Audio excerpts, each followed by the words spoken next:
በዚህ በምስራቅ አርሲ ዞን የታረዱ ኢትዮጵያውያን የታረዱ ክርስቲያኖች ሰው ምን ይሁን በሰውነቱ ሊከበር ይገባል። ምንም ቋንቋ ይናገር፣ ጾታው ምን ይሁን፣ ምንም ሃይማኖት ይመን በሰውነቱ መከበር አለበት። ሰው እኮ ክቡር የእግዚአብሔር ፍጡር እኮ ነው። ነገር ግን ዛሬ አንዳንድ ሰዎች ከአራዊት ከፍተው በጠራራ ፀሐይ ንጹሃን ኢትዮጵያውያንን በተለይም የኢትዮጵያ ኦርቶዶክሳዊት ተዋሕዶ ልጆችን ማተባቸውን እያዩ መስቀላቸውን እያዩ አርደው እየጣሏቸው ነው ያሉት። እዚህ ዘመን ደርሰናል። ዛሬ ማስጨናቂዎቻችን ብዙ ናቸው። ጠላቶቻችን ብዙዎች ናቸው። በግብፅ ምድር ከእስራኤል ወንዶቹ ሲወለዱ እንዳያድጉ እየታነቁ ይገደሉ ነበር። አዋላጆቹ ይገርማቸው ነበር። ሊቀ ነቢያት ሙሴ ሞት በታወጀበት ምድር ላይ ነው እኮ እግዚአብሔር በድንቅ ስራው ጠብቆ ሕዝቡን ሊያድን የተነሳው። ዛሬ ሞት ያወጁብናል። ይህም ቀን ግን ያልፋል ወገኖቼ። ሞታችንን እግዚአብሔር መልአኩን ልኮ ለሕይወት ይቀይራል። ዛሬ ይህን በዓል ስናከብር እነሱ ነፃ እንደወጡ እኛም ነፃ እንወጣለን። እንዳለቀስን አንቀርም። ደማችን እንደፈሰሰ አልቀርም። ክርስቲያኖች በቁማቸው እንደ በግ እንደታረዱ አንቀርም። አብያተ ክርስቲያናት እንደተቃጠሉ አንቀርም። ለሀገር ለወገን የሚጸልዩ መነኮሳት በገዳም ሲታረዱ አይተንን እንዴ? ምን እንገራችሁ? ሁለቱን ጆሮአችንን እኮ ጭው የሚያደርግ ነገር እኮ እየሰማን እያየን ነው። እዚህ ነው የሞት ነው ምንቆጥረው አስክሬን ነው። ድምፅ አራዊቱን ግርማ ሌሊቱን ጸባጋንንቱን ታግሰው በጾም በጸሎት በስግደት ተጠምደው ዓለምን ንቀው የሚኖሩ መነኮሳት አራዊት አስለምደው ይኖራሉ። ከአናብርት ጋር ይኖራሉ። አንዳንድ ሰዎች ግን ከአውሬ ከፍተው ገዳማቸው ድረስ ገብተው አርደዋቸዋል። ምን ያልተፈጸመ ግፍ አለ? አንዳንድ ቤተክርስቲያን ካህናት ዲያቆናት ቀድሰው ሲወጡ ታርደው የለ እንዴ? በጉባኤ ቤት ውስጥ ሊቃውንቱ መምህራኑ ከደቀ መዛሙርቱ ጋር አብረው ተገድለው የለ እንዴ? ዛሬም እኮ ሌላ ፈርዖናውያን እኮ አሉ፣ ሌላ ግብፃውያን እኮ አሉ፣ በንጹሃን ደም የሚጣጠቡ አሉ። አሁንም አቤቱ አምላካችን እግዚአብሔር ሆይ እስራኤል ዘሥጋን ሊቀ መላእክት ቅዱስ ሚካኤል ልከ ከግብፃውያን ያደንክ እኛንም ከዘመኑ ግብፃውያን እኛን ኢትዮጵያውያንን አድነን እንበለው። ያድነናል። የፊቱ መልአክ አዳናቸዋል። ዛሬም ኢትዮጵያውያንን ከጨካኞቹ ከግፈኞቹ ከነፍሰ ገዳዮቹ እጅ ያድነን። መጸለይ ነው፣ መጮህ ነው፣ መማፀን ነው፣ ማልቀስ ነው። ይቆምላችሁ ብሏል እግዚአብሔር በዚህ በመከራው ዘመን። ከኛ የሚጠበቀው ወደ እግዚአብሔር ማንባት ነው። ፈርዖንና ሰራዊቱን በኤርትራ ባህር ያሰጠመው ያ የኤርትራ ባህር ውሃ ብቻ እንዳይመስላችሁ የነ ራሔል እንባ ነው። ልጆቻቸው የተገደለባቸው የእስራኤል እናቶች እንባ ነው። ስላለቀሱ እኮ ነው እግዚአብሔር ለበቀል የተነሳው። እግዚአብሔር ይበቀላል። ዛሬ እናልቅስ፣ እንባችንን እናፍስስ። አትግደሉን እንኳን ማለት ወንጀል ሆነ። ገዳዮቹ በነፃነት ያለምንም ጠያቂ ይንቀሳቀሳሉ። ደሙ ሳይደርቅ እንባው ሳይታበስ በየቀኑ እያዘናጉ 3ቱን 5ቱን 6ቱን ይገድላሉ። ማይጠይቃቸዋል እንደፈለጋቸው። የሚረዳኝ የለምና ከኔ አትራቅ ማለት ያስፈልጋል። የሚረዳን የለም ከኛ አትራቅ፣ አድነን፣ ታደገን እንበለው። ያድነናል፣ ይታደገናል። ዛሬም ለኛ እግዚአብሔር ይደርስልናል። ሚሳነው ነገር የለም። ሰው ሆነው ተፈጥረው ከአውሬ ከፍተው የሚመላለሱ ሰዎች አሉ። ይሄ 21ኛው ክፍለ ዘመን ሰዎች አራዊት አስለምደው እየተጫወቱ ነው። ከአንበሳ ከነብር ከጅብ ጋር ይጫወታሉ። በጣም የሚያሳዝነው ግን አንዳንድ ሰዎች ያው ኢትዮጵያውያን አውሬ ከፍተው በግፍ ንጹሃንን ሲገርሉ አይተናል። ከዚህ አድነን እንበለው። የፊቱ መልአክ አዳናቸው። ከጦርነት እንዲያድነን እንለምነው። የእርስ በርስ ጦርነት፣ መበላላት፣ መነካከስ አለ። ክፎች የዘሩት የጥላቻ ዞር፣ የጎጠኝነት ዘር እየበላን ነው። የወገኖቻችንን አስከሬን ቀባሪ አቶ የምድር አራዊትና የሰማይ አሞሮች ስጋቸውን እየበሉ ነው ያሉት። በየቀኑ ሞት ነው። ዜናው አሰቃቂ ነው። እኛም የሚያድነን እንፈልጋለን። ዛሬ ሰላም የለንም። ወጥቶ ለመግባት እኮ ስጋት እኮ። መቼ ነው ኢያሪኮ ቢፈርሰው? ዛሬ በኢትዮጵያውያን መካከል ክፎች እንደ ኢያሪኮ ያለ ቅጥር ቀጥሮ የለ እንዴ? ግድግዳ ገድግደው የለ እንዴ? ግንብ ገንብተው የለ እንዴ? የጎጠኝነት ግድግዳ የመለያየት ግንብ ገንብተው የለ እንዴ? እንዳንተያይ እንዳንቀራረብ እግዚአብሔር ወዳዘጋጀልን ርስት እንዳንገባ በመለያየት በመበላላት እንድንጠፋፋ ብዙ ክፋት ዘርተው የለ እንዴ? ይሄ ግንብ መፍረስ አለበት። በየዓመቱ ቅዱስ ሚካኤል ከፊት እየመራ በእግዚአብሔር ቸርነት ኢያሪኮ ፈረሰ ማለት ብቻ አይደለም፣ እኛም ድርሻ አለን። በእውነት ኢያሪኮ መለያየት ግድግዳ፣ ኢያሪኮ መበላላት ግንብን የምናፈርስበትን እምነት እግዚአብሔር ለሁላችን ይስጠን። ሊቀ መላእክት ቅዱስ ሚካኤል በዙሪያችን ሆኖ ከመከራ ሥጋ ከመከራ ነፍስ ያድነን፣ ከጦርነት ያድነን፣ ከበሽታ ያድነን። ኑሮ ከብዶናል፣ ተወዶብናል። ገና ወገኖቻችን አንዳንዶች ዛሬ በቀን አንድ ጊዜ ለመብላት ተጨንቀዋል። ከረሃብ ያድነን። በየቀኑ የሚወደደው ዕቃው ነው፣ ዋጋ የሚጨምረው የሸቀጡ ነው። የሰው ሕይወት በኢትዮጵያ ምድር ላይ ዋጋ አጥቷል፣ እየወደቀ ነው የሚቀረው። ስለዚህ እንለምነው እግዚአብሔርን። ወገኖቼ አንዳንዶቻችን ልመና አናውቅም። ምን እንላለን? መላእክትን ሚካኤል ተከተለኝ እንላለን፣ ገብርኤል ተከተለኝ። የት ልንወስደው? አንድ ሰው ባትሪ ወይ መብራት አብርቶ መብራቱን ከፊት ነው የሚያደርገው፣ በጨለማ ውስጥ ከኋላ ነው። እርግጠኞች ናቸው? አዎ፣ ያልተሰሳታችሁ ማይዛችሁ ፈራችሁ። እውነት ነው። በጨለማ የሚጓዝ ሰው መብራቱን ከፊቱ አድርጎ ብርሃኑን እየተከተለ ነው የሚሄደው። መላእክት ከፊት መቅደም አለባቸው፣ እኛ ደግሞ መከተል አለብን። ምንድን ነው ያለው? መላኬ በፊት ምን ይላል? ይሄዳል ነው። እኛ ምን አውቀን እንመራዋለን መልአኩን? እንደ ዓለም ራሱ ጨለማ ነው። ብዙ ወጥመድ አጥምጧል ጠላት ዲያብሎስ። ብዙ እንቅፋት ድንጋይ አስቀምጧል። ብዙ ጉድጓድ ቆፍሯል እኛን ሊያሰናክል። መልአኩን ቅደምልን እንበለው፣ እኛ እንከተል እንጂ ተከተለኝ አንበለው። አንዳንድ ጊዜ ምን አለ መልአኩን ተከተለኝ ብለን ወድቀን ተሰነካክለን ስንገኝ ምን ነው መልአኩ ተከተለኝ አላልኩም ነበር እንላለን እንዴ? መቼ ምራን ቅደምልናል ነው? ስንለምን ምራን ቅደምልን እንበለው። እኛ አናውቅም መንገዱን፣ መላእክት ግን ያውቃሉ። አሁንም ቅዱሳን መላእክት በዚህ በጨለማው ዓለም ሁላችንን መርተው ለዘላለም መንግስት ክብር ያበቁን። አንዳንድ ጊዜ ዙሪያው ጭልምልም ቢሆን ምን ሰማው ምናየው ነገር በጣም አስጨናቂም ቢሆን አትፍሩ። በተከበበ ከተማ የሚያስደንቅ ምሕረቱን እግዚአብሔር በእኛ ይገልጣል። ማይሳነው አምላክ እግዚአብሔርን ተስፋ እናድርግ። አምላካችን እግዚአብሔር ሊቀ ነቢያት ሙሴን እንዲህ ብሎ ተናገረው።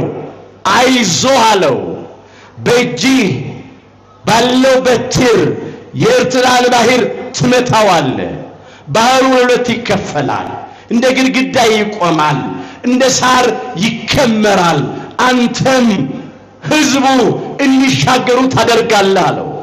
ፈርዖንና ሰራዊቱ ግን በኤርትራ ባህር ይሰጥማሉ አለው። ይሄ እንዲፈጸም ከፊታቸው ይሄድ የነበረው የእግዚአብሔር መልአክ ወደ ኋላቸው ዞር አለ ይላል። እዚህ ኦሪት ዘጸአት ምዕራፍ 14 ቁጥር 19 ላይ የተመዘገበውን ኃይለ ቃል መመልከት ይቻላል። በፊታቸው ይሄድ የነበረው የእግዚአብሔር መልአክ ይላል። በእስራኤል ሰራዊት ፊት ይሄድ የነበረው የእግዚአብሔር መልአክ በኋላቸው ፈቀቅ አለ ይላል። በእስራኤላውያንና በግብፃውያን መካከል ገባ ይላል።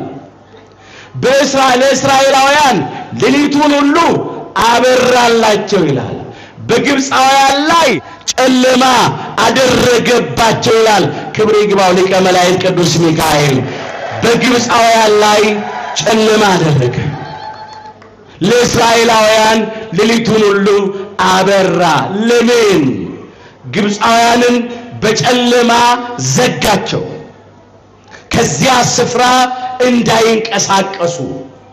ለእስራኤላውያን ሌሊቱን ሁሉ አበራ፣ ያለምንም መሰናክል እስራኤላውያን ፈጥነው እንዲጓዙ ማለት ነው። የመጀመሪያው ምክንያት እሱ ነው። ሁለተኛው በግብፃውያን ላይ ጨለማ አደረገ፣ በጨለማ ዘጋቸው። ወደ እስራኤላውያን ጦር እንዳይሰብቁ፣ ሰይፍ እንዳይሰነዝሩ፣ በጨለማ ውጊያ አይቻልም። ስለዚህ በጨለማ ዘጋቸው። እስራኤልን ግን ሌሊቱን ሁሉ አበራላቸው። ለእስራኤል ሌሊቱ ሁሉ ብርሃን ሆነ። እስራኤላውያን ያለምንም ችግር እንዲጓዙ ማለት ነው። ምን ይላል ቃሉ?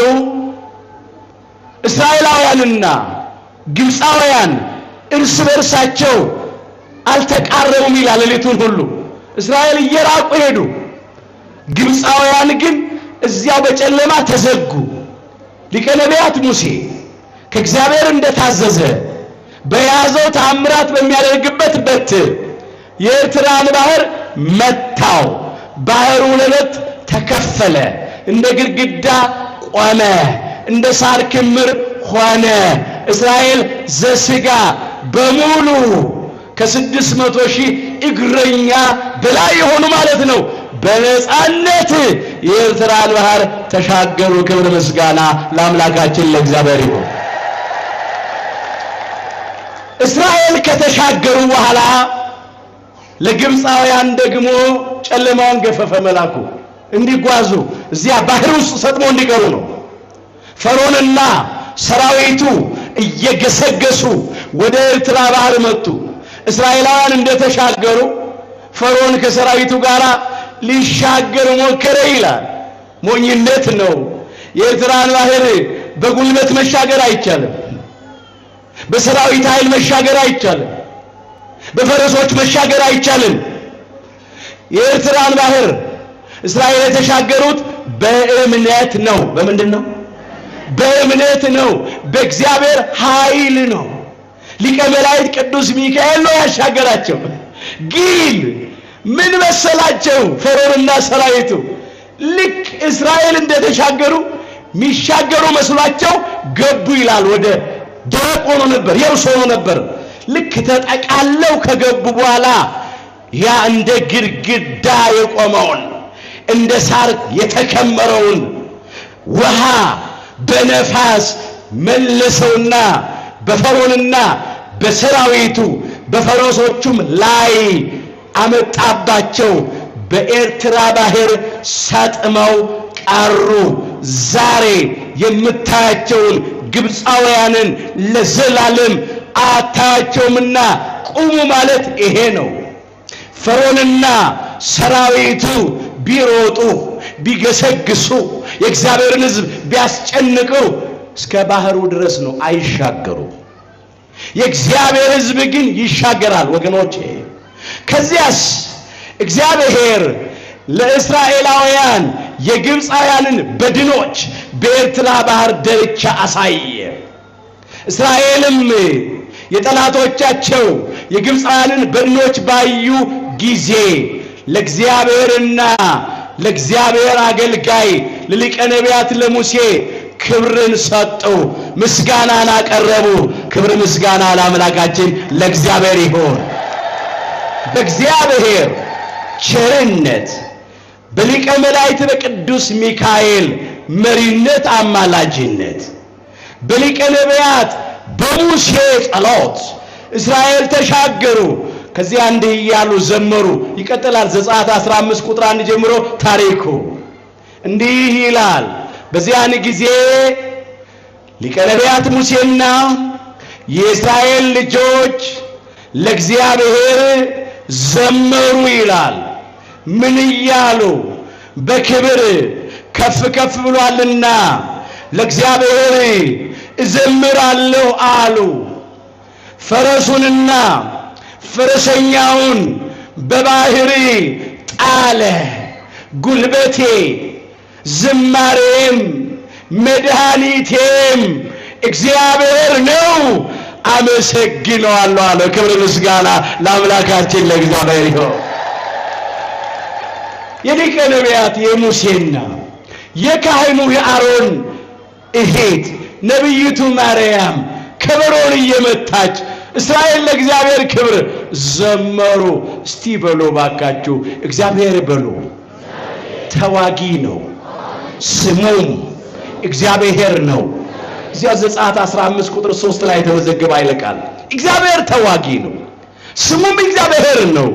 እግዚአብሔር ሲዋጋ አይታይም። ከጣለ በኋላ ነው፣ ካደቀቀ በኋላ ነው። ምንድን ነበር ያለው ሊቀ ነቢያት ሙሴ? እግዚአብሔር ስለናንተ ይዋጋል። ምን ይላል? ይዋጋል። እናንተ ምን ትላላችሁ?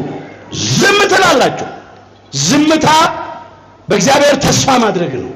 ዝምታ የሃይማኖት ጽናት ነው። ዝምታ የእግዚአብሔርን ጊዜ በትዕግስት መጠበቅ ነው። ዝም ማለት እግዚአብሔርን ተስፋ ማድረግ ነው። ዝም ማለት ሃይማኖትን ማጽናት ነው። ዝም ማለት የእግዚአብሔርን ማዳን በትዕግስት መጠባበቅ ነው። እግዚአብሔር ስራ የሚሰራበት ጊዜ አለው። እናንተ ዝም ትላላችሁ። ዝም አሉ እስራኤላውያን። ወገኖቼ አንድ ሰይፍ አልሰነዘሩም፣ አንድ ድንጋይ አልወረወሩም፣ አንድ ጦር አልሰበቁም። ውጊያቸውን የተዋጋው ሰልፋቸውን የተሰለፈው ብርሃናዊው ሰማያዊው እሳታዊው መልአክ ሊቀ መላእክት ቅዱስ ሚካኤል ነው። እሱ ነው የተዋጋው። ክብር ይግባው። እሱ ተዋጋላቸው። እሱ ነው ባህሩን የከፈለ። እርሱ ነው እስራኤልን ከግብጽ ከባርነት ቤት ነፃ ያወጣ። እርሱ ነው እስራኤልን እየመራ የተጓዘ። ከዚህ በኋላ ነው እንግዲህ እስራኤል ከግብጽ ከባርነት ቤት ነፃ ከወጡ በኋላ እግዚአብሔር እንዲህ አለ። ወደ ርዕሳችን እንምጣ። በመንገድህ ይጠብቅህ ዘንድ ወደ አዘጋጀሁትም ስፍራ ያገባ ዘንድ እነሆ እኔ መልአክን በፊትህ እልካለሁ አለ። እስቲ በሉ መልአክን በሉ። በፊትህ እልካለሁ። እዚህ ኦሪት ዘጸአት ምዕራፍ 23 ቁጥር 20 ላይ ተመዝግቧል ይቃል። እንደገና በሉት መልአክን በሉ። በፊትህ እልካለሁ። እግዚአብሔር አምላካችን በእስራኤላውያን ፊት መልአኩን ላከ። መልአኬ በፊትህ ይሄዳል የተባለው ይሄ ነው።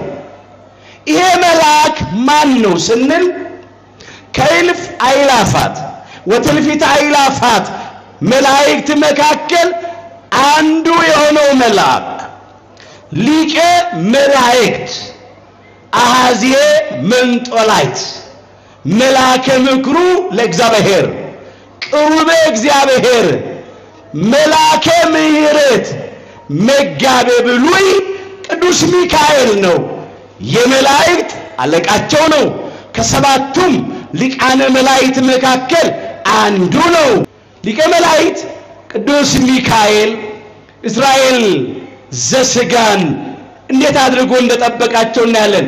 ከተሻገሩ በኋላ የሆነውን ነው የምናየው። አሁን መልአኬ በፊት ይሄዳል የሚያለው ከተሻገሩ በኋላ ኤርትራን ባህር ከተሻገሩ በኋላ እንዴት አድርጎ ጠበቃቸው? በመጀመሪያ እንዳይርባቸው ከሰማይ መና ያወረደ ምግባቸው ነው የሚለው። መናው መልኩ እንደ ድንብላል ነበረ፣ እንደ በረዶ ነጭ ጻዳ ነበረ። ጣዕሙ በዘይት እንደተለወሰ እንጎቻ ይጣፍጥ ነበር ይላል። ያንን መና እንደ አቅማቸው ይሰበስባሉ፣ ይበላሉ። አስተውሉ። እንዴት አድርጎ ጠበቃቸው? እንዳይጠማቸው ከአለት ከጭንጫ ከድንጋይ ውሃ እያፈለቀ እያጠጣቸው ጠበቃቸው። ቀን ፀሐይ እንዳያቃጥላቸው፣ ሌሊት ጨለማ እንዳያስደነግጣቸው በሰባት አይነት ደመና እየተንከባከበ መራቸው 40 ዘመን ሙሉ። አስቡት፣ እንኳን 40 ዘመን ሙሉ አንድ ቀን 24 ሰዓት ሳይበሉ ሳይጠጡ መጓዝ በጣም ከባድ ነው። በረሃብ መድከም አለ፣ በጥም መዛል አለ። ሊቀ መላእክት ቅዱስ ሚካኤል ግን 40 ዘመን ሙሉ መገባቸው። እግራቸው አላበጠም ይላል፣ ልብሳቸውም አላረጀም ይላል። እዚህ መጽሐፈ ነህምያ ምዕራፍ 9 ቁጥር 19 ላይ ክብር ምስጋና ለአምላካችን ለእግዚአብሔር ይሁን። መናህንም ከአፋቸው አልከለከልክም አለ። እነሆ ለጥማታቸው ከአለት ከጭንጫ ውሃ ፈለክላቸው አለ። እግራቸው አላበጠም፣ ልብሳቸውም አላረጀም ይላል። 40 ዘመን ሙሉ በበረሃ እግዚአብሔር እንዲህ የተንከባከበ በሊቀ መላእክት በቅዱስ ሚካኤል ጠባቂነት መሪነት ተጓዙ፣ ሄዱ። ወደየት? ወደ ኢየሩሳሌም ገሰገሱ።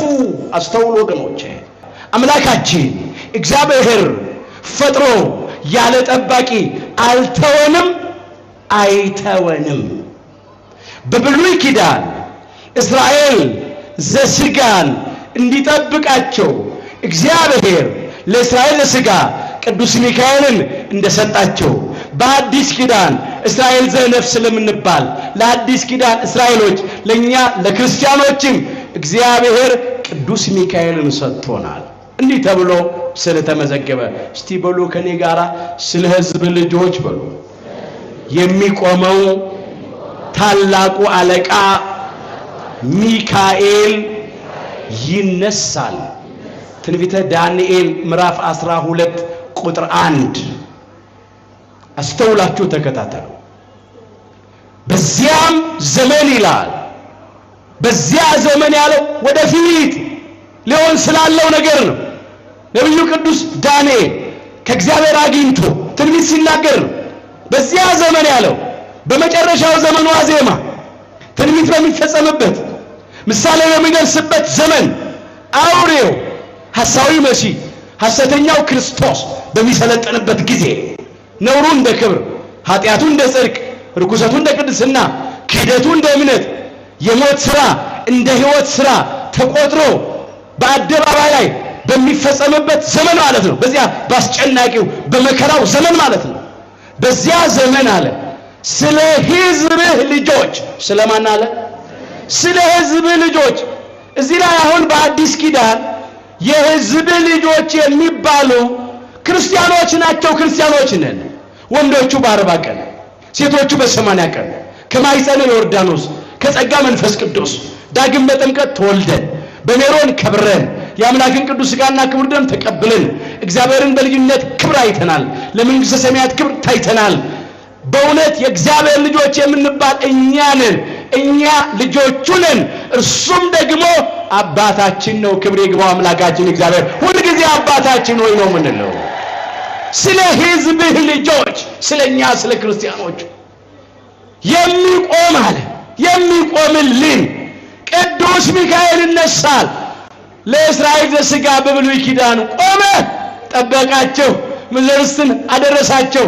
ለእስራኤል ዘነፍስ ለኛ ለክርስቲያኖች በአዲስ ኪዳን ይቆምልናል። ሰማያዊቷን ርስት መንግሥተ ሰማያትን እግዚአብሔር ወዳጆቹ ያዘጋጃትን ያወርሰናል። ዛሬም ቅዱስ ሚካኤል ይቆምልናል። ይቆምላችሁ ብሎ እግዚአብሔር ሰጥቶናል። ስለ ሕዝብ ልጆች የሚቆመው ታላቁ አለቃ ሚካኤል ይነሳል።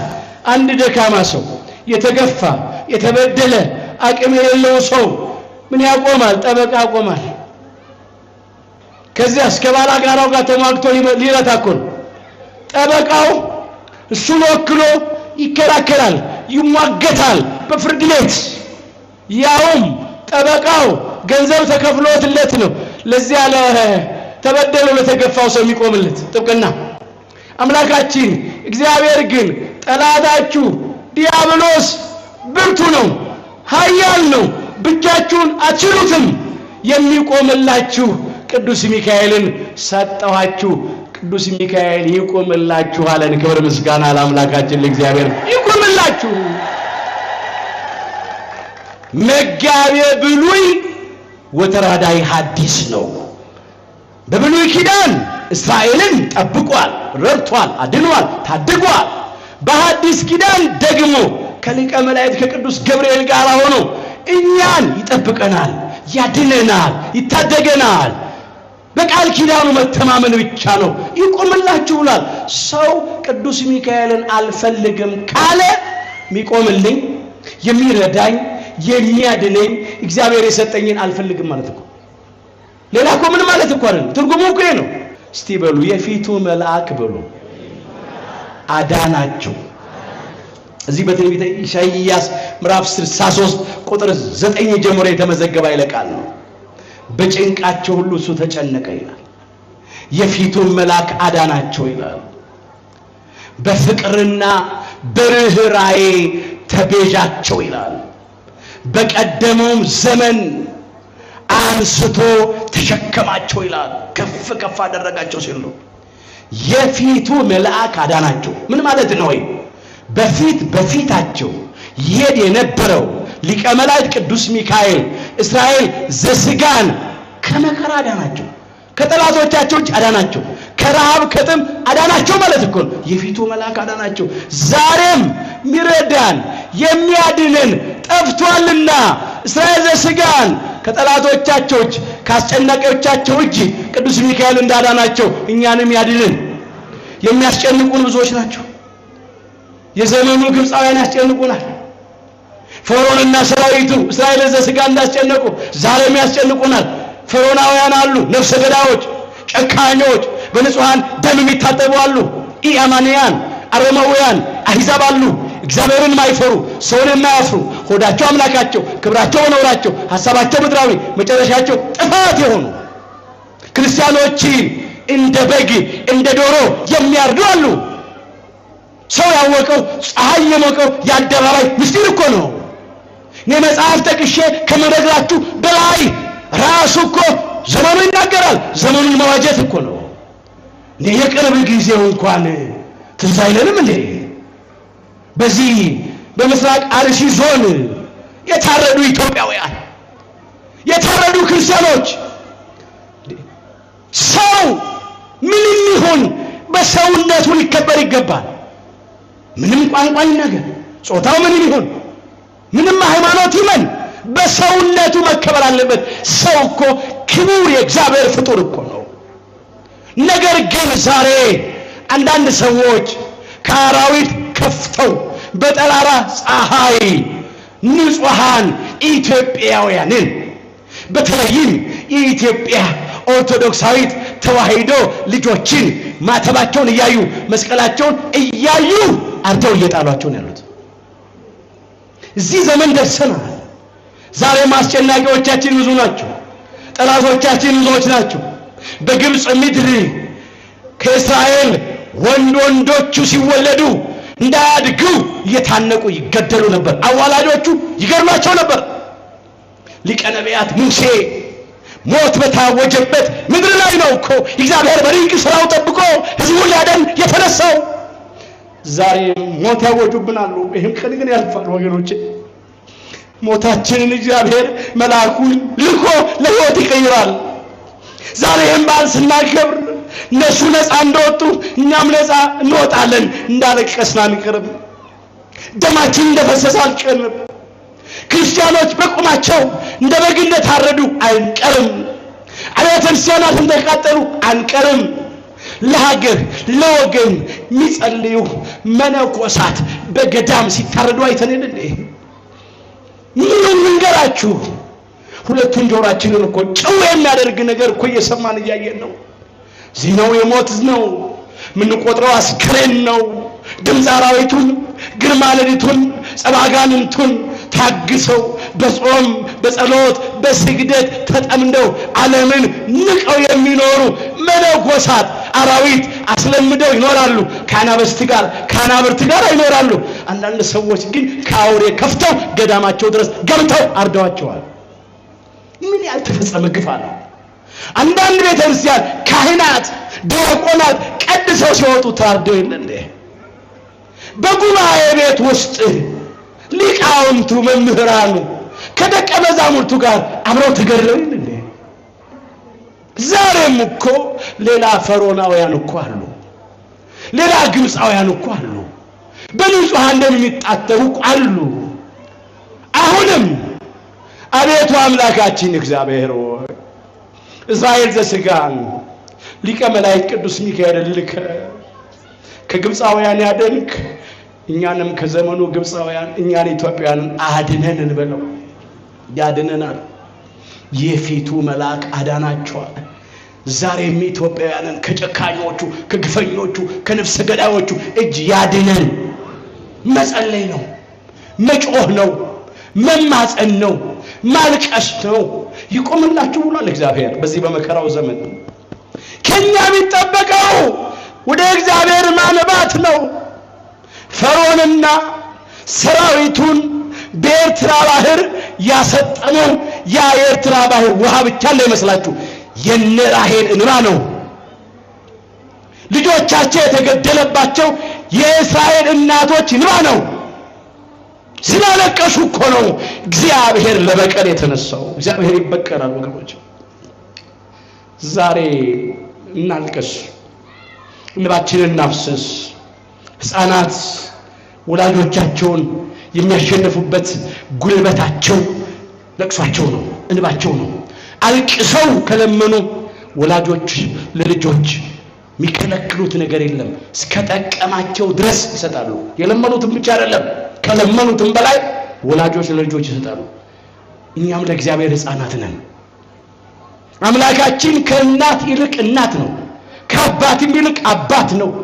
አልቅሰን እንለምነው፣ እግዚአብሔር ይለመነናል። ይሄም ቀን ያልፋል፣ አይዟችሁ። አምላካችን አያሳፍረንም።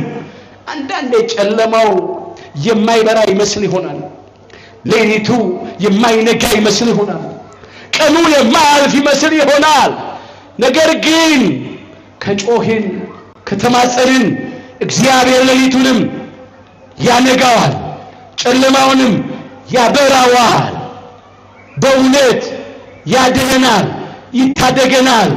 ብቻ እኛ ከልብ እንመለስ፣ ሃይማኖታችንን እናጽና፣ ምግባራችንን እናቅና፣ ለንስሐ የሚገባ ፍሬ እናፍራ። ከልብ ተመልሰን እንደ አንድ ልብ መካሪ እንደ አንድ ቃል ተናጋሪ ሆነን ወደ እግዚአብሔር እናልቅስ። ያን ጊዜ እግዚአብሔር ይለመነናል። ዛሬ ብዙ ነገር እያየን ብዙ ነገር እየሰማን እስቲ ከቅዱስ ዳዊት ጋር እንዲህ እንበል። እስቲ በሉ የሚረዳኝ የለምና በሉ ከኔ አትራቅ። መዝሙር 21 ቁጥር 11። ዛሬስ ማን ረዳን? ማን አዳነን? ማደረሰልን? አይናችንን ከሰው ላይ እናንሳ። በጣም እኮ ያሳዝናል። ሰዎች እኮ በሞታችን ላይ እንኳን እየቀለዱ ነው ያሉት።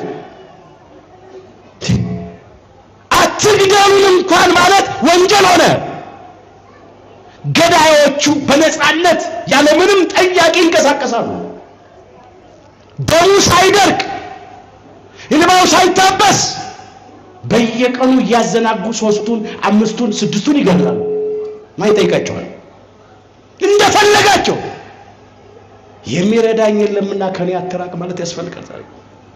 የሚረዳን የለም፣ ከኛ አትራቅ፣ አድነን፣ ታደገን እንበለው። ያድነናል፣ ይታደገናል።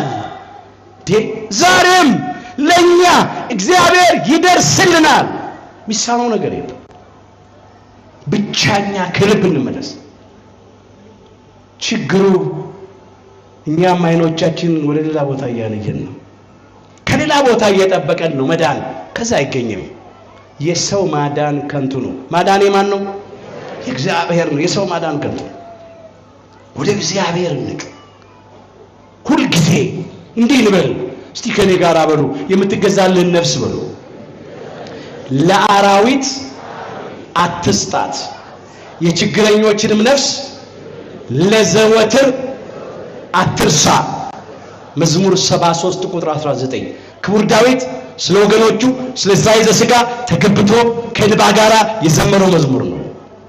በሃይማኖት የምትገዛልህን ሰውነት ወይም ነፍስ በምግባር የምትታዘዝልህን ሰውነት ለአራዊት ለዲያብሎስና ለሰራዊቱ አትስጣት። ለዲያብሎስና ለሰራዊቱ ማደሪያዎች፣ ለኢአማንያን፣ ለአረማውያን፣ ለአሕዛብ፣ ለጨካኞች፣ ለነፍሰ ገዳዮች አትስጣት። የችግረኞችን ነፍስ ለዘወትር አትርሳ አለ። ዛሬም እኮ ሰው ሆነው ተፈጥረው ከአውሬ ከፍተው የሚመላለሱ ሰዎች አሉ። ይሄ 21ኛው ክፍለ ዘመን ሰዎች አራዊት አስለምደው እየተጫወቱ ነው። ከአንበሳ ከነብር ከጅብ ጋር ይጫወታሉ። በጣም የሚያሳዝነው ግን አንዳንድ ሰዎች ያውም ኢትዮጵያውያን ከአውሬ ከፍተው በግፍ ንጹሃንን ሲገርሉ አይተናል። ከዚህ አድነን እንበለው። የፊቱ መልአክ አዳናቸው። ከጦርነት እንዲያድነን እንለምነው። የእርስ በርስ ጦርነት፣ መበላላት፣ መነካከስ አለ። ክፎች የዘሩት የጥላቻ ዞር የጎጠኝነት ዘር እየበላን ነው። የወገኖቻችንን አስከሬን ቀባሪ አጥቶ የምድር አራዊትና የሰማይ አሞሮች ስጋቸውን እየበሉ ነው ያሉት። በየቀኑ ሞት ነው። ዜናው አሰቃቂ ነው። እኛም የሚያድነን እንፈልጋለን። ዛሬ ሰላም የለንም። ወጥቶ ለመግባት እኮ ስጋት እኮ ነው። በመንገድ ይጠብቅ ዘንድ ወደ አዘጋጀህም ስፍራ ያገባ ዘንድ እነሆ መልአክን በፊትህ እልካለሁ ነው ያለው።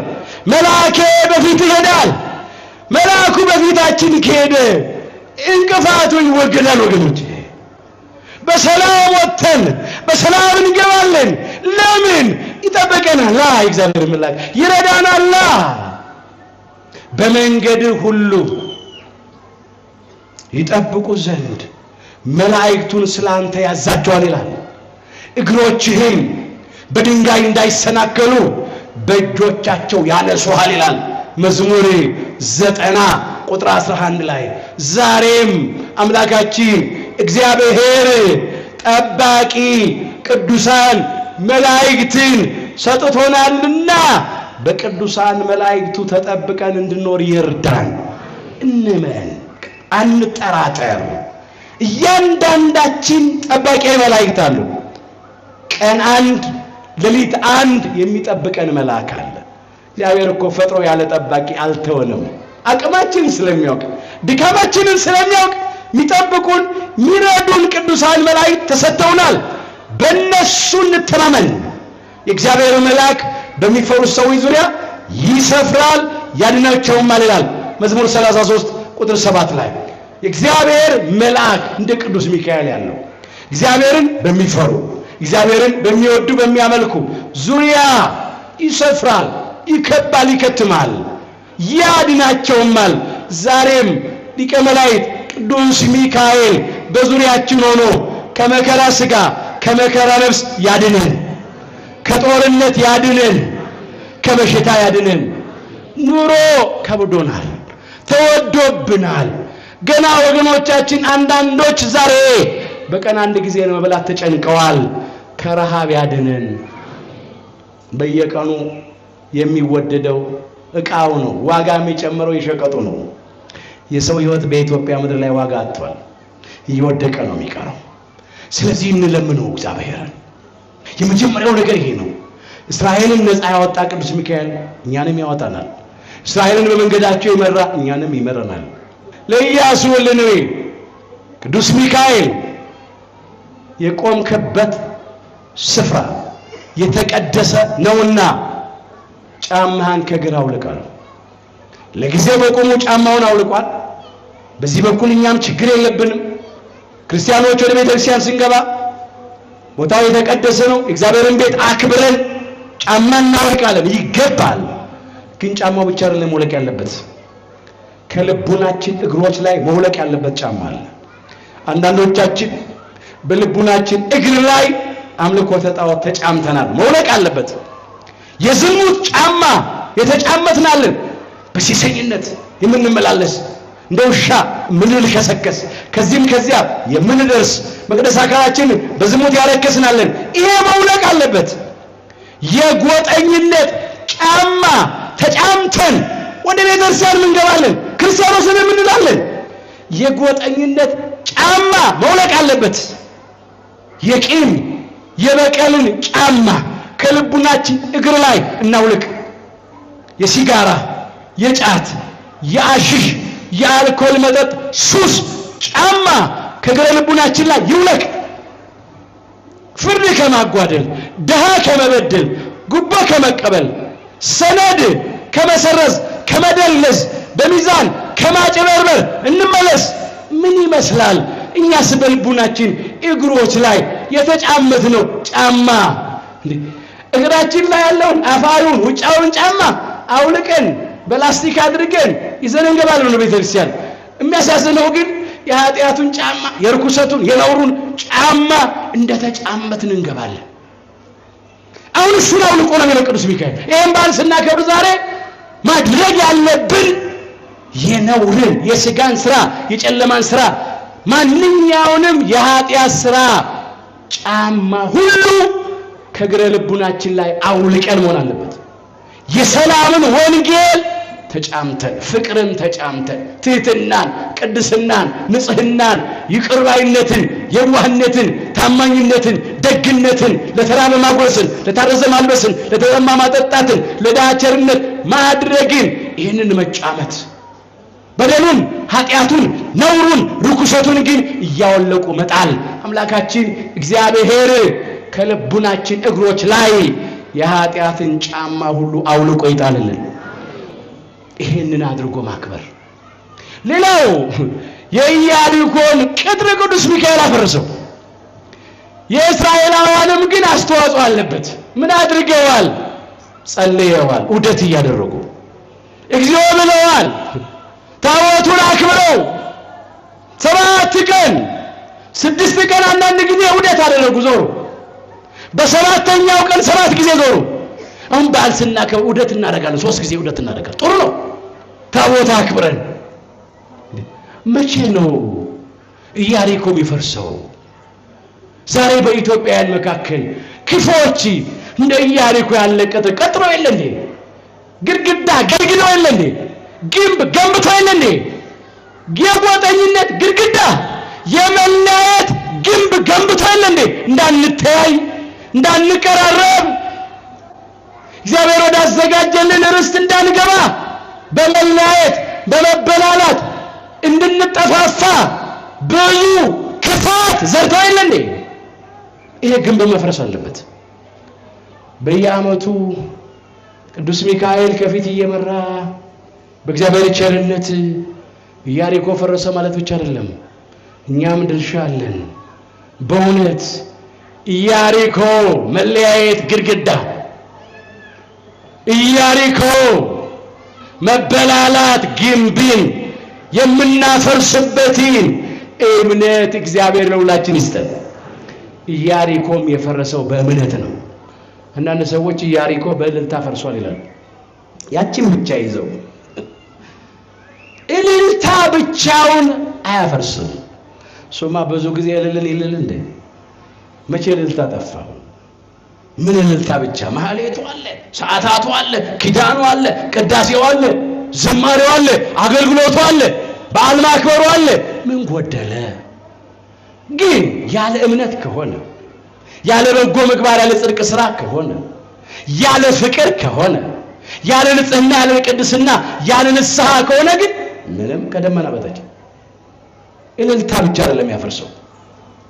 እንደው ትንሽ ነገር ብቻ ይዘናል እናገር። አንዳንድ ጊዜ እኛም ጋር ክፍተት አለ። ኢያሪኮ እኮ በእልልታ ነው የፈረሰው የሚሉ ሰዎች አሉ። እልልታን ብቻ ነው ያሰቡት። ኢያሪኮ የፈረሰው በእምነት ነው። እምነት በማጽናት ነው። ኢያሪኮ የፈረሰው በጸሎት ነው። ኢያሪኮ የፈረሰው በጎ ምግባር ጽድቅ በመስራት ነው። ለእግዚአብሔር በመታመን ነው። በእውነት ሃይማኖታችን አጽንተን ምግባራችን አቅንተን ለንስሐ የሚገባ ፍሬ አፍርተን ዛሬም እንደ ኢያሪኮ ያስጨነቀንን ነገር ሁሉ እንድናፈርሰው ይርዳን። አይዟችሁ፣ እግዚአብሔር ከኛ ጋር ነው። እግዚአብሔር የሚጠብቁን የሚረዱን የሚያድኑን የሚታደጉን ቅዱሳን መላእክት ሰጥቶናል። ስለዚህ አንፍራ። የፍርሃትን ጫማ ከልቡናችን እግር ላይ እናውልቅ። በእምነት ጸንተን እንቁም። ቅዱስ ሚካኤል ወደ እግዚአብሔር ከሚያቀርባቸው ከምርጦቹ ከቅዱሳኑ ጋራ በቸርነቱ ሁላችንንም ይቁጠረን። መልአኬ በፊትህ ይሄዳል። ኦሪት ዘጸአት ምዕራፍ 23 ቁጥር 23። ወገኖቼ አንዳንዶቻችን ልመና አናውቅም። ምን እንላለን? መላእክትን ሚካኤል ተከተለኝ እንላለን፣ ገብርኤል ተከተለኝ። የት ልንወስደው? አንድ ሰው ባትሪ ወይ መብራት አብርቶ መብራቱን ከፊት ነው የሚያደርገው፣ በጨለማ ውስጥ ከኋላ ነው? እርግጠኞች ናቸው? አዎ፣ ያልተሰሳታችሁ ማይዛችሁ ፈራችሁ። እውነት ነው። በጨለማ የሚጓዝ ሰው መብራቱን ከፊቱ አድርጎ ብርሃኑን እየተከተለ ነው የሚሄደው። መላእክት ከፊት መቅደም አለባቸው፣ እኛ ደግሞ መከተል አለብን። ምንድነው ያለው? መልአኬ በፊት ምን ይላል? ይሄዳል ነው። እኛ ምን አውቀን እንመራዋለን መልአኩን? እንዴ ዓለም ራሱ ጨለማ ነው። ብዙ ወጥመድ አጥምጧል ጠላት ዲያብሎስ። ብዙ እንቅፋት ድንጋይ አስቀምጧል። ብዙ ጉድጓድ ቆፍሯል እኛን ሊያሰናክል። መልአኩን ቅደምልን እንበለው፣ እኛ እንከተል እንጂ ተከተለኝ አንበለው። አንዳንድ ጊዜ ምን አለ መልአኩን ተከተለኝ ብለን ወድቀን ተሰነካክለን ስንገኝ ምን ነው መልአኩ ተከተለኝ አላልኩም ነበር እንላለን። እንዴ መቼ ምራን ቅደምልናል ነው?